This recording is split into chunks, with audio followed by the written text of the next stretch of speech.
Welcome to Knife Chats. If you like this video, please take a moment to leave a comment. Thank you.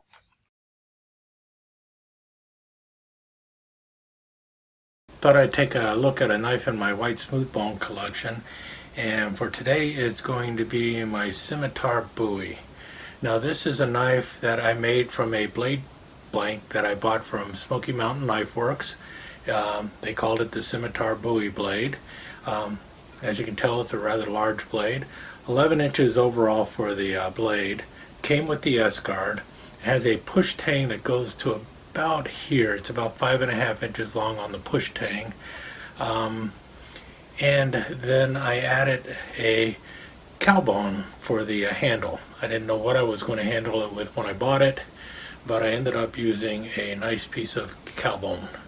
And as you can tell, it's triangular in shape, and then it gets rounded out, and feels really good in the hand actually. And the length of it, as you know, it's rather long. It's 7 inches long on the handle, but it balances off the 11-inch long blade, so you got a really good balance with it when you're up there close. And if you get back here, you can really come down hard with the cutting edge, and also you can grab it with both hands if you want to. So that's what it looks like. The blade in this is a 420 stainless steel, I believe. It might be 440, but I have a feeling it's probably 420. Not extremely sharp when you get it. I sharpened it a little bit. Great for cutting up watermelon and stuff, and also just scaring people because it is a nice big knife. You know, sits there on the shoulder nice.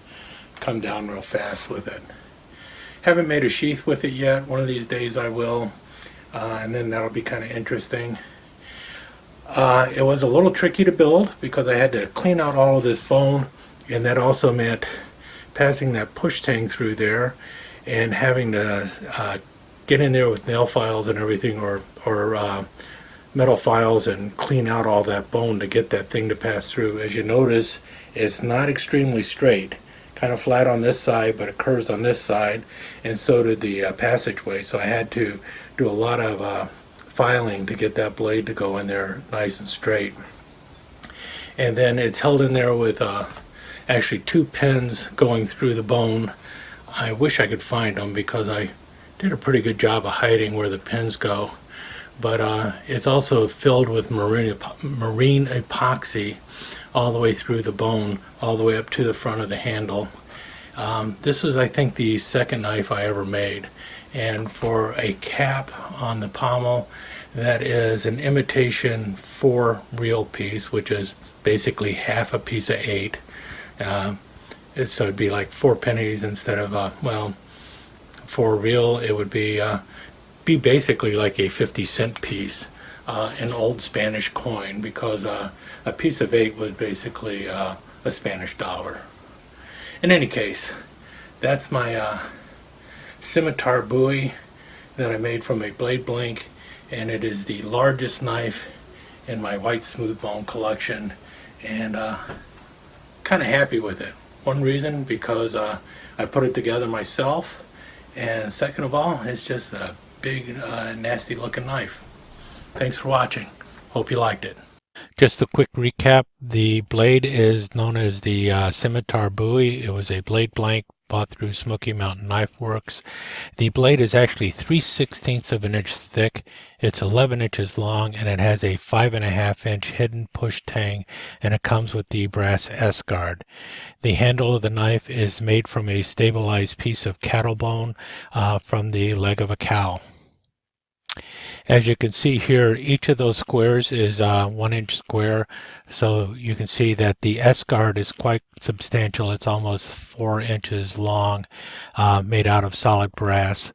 If there was one thing I would like to do with this knife, if I could redo it, I would put a spacer between the S-guard and the bone handle.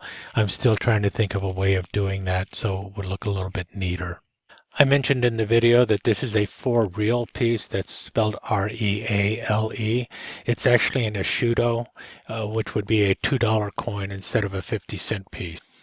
I also mentioned that it was referred to as a dollar, or in that case a half dollar, and this would be a $2 coin. The piece of 8 was actually called a dollar back in the day. And it was used throughout the Americas, especially in the English colonies, as legal tender, not only before the Revolution, but after the Revolution. It was actually a sticking point with the British Crown. They didn't like the fact that all these English-speaking people were using Spanish dollars, but the currency was readily available and easier to come by. And that is also why in the United States, the legal currency became dollars instead of pounds, because it actually was a transferring of the piece of eight over to actual legal currency here in the United States as dollar bills. And that's primarily why I ended up using this coin as the pommel of the knife, because it just seemed like something that would have been used by pirates or something back in the early days of the Americas, and that's why the coin is there.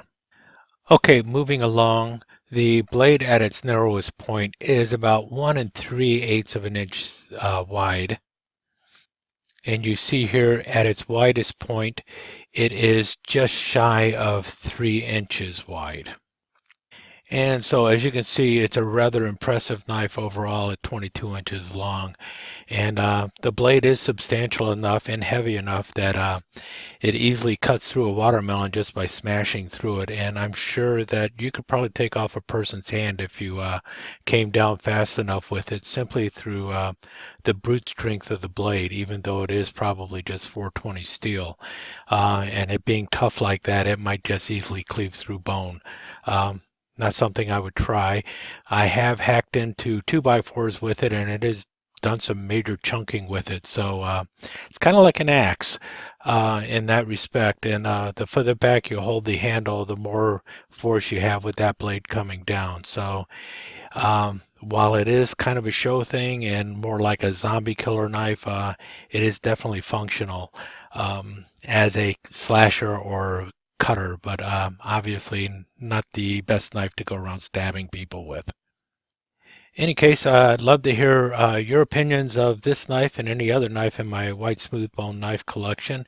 And if you've ever built a knife out of a blade blank or something, I'd love to hear about that too. I know it's not the same as going out there and forging your own, but it is still kind of a fun thing to do. And it's interesting to do it, especially when you have absolutely no sense of what you're supposed to be doing and none of the right tools. Really makes it more fun and more interesting. And that's really the way this knife was put together. And I guess it might show that a little bit. Anyway, I'm happy with it, and thanks for watching.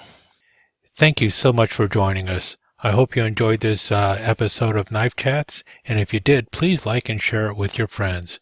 Comments are always welcome. Don't forget to subscribe and ring that notification bell so you'll know when the next episode of Knife Chats is up online. Thanks again. Hope to see you soon.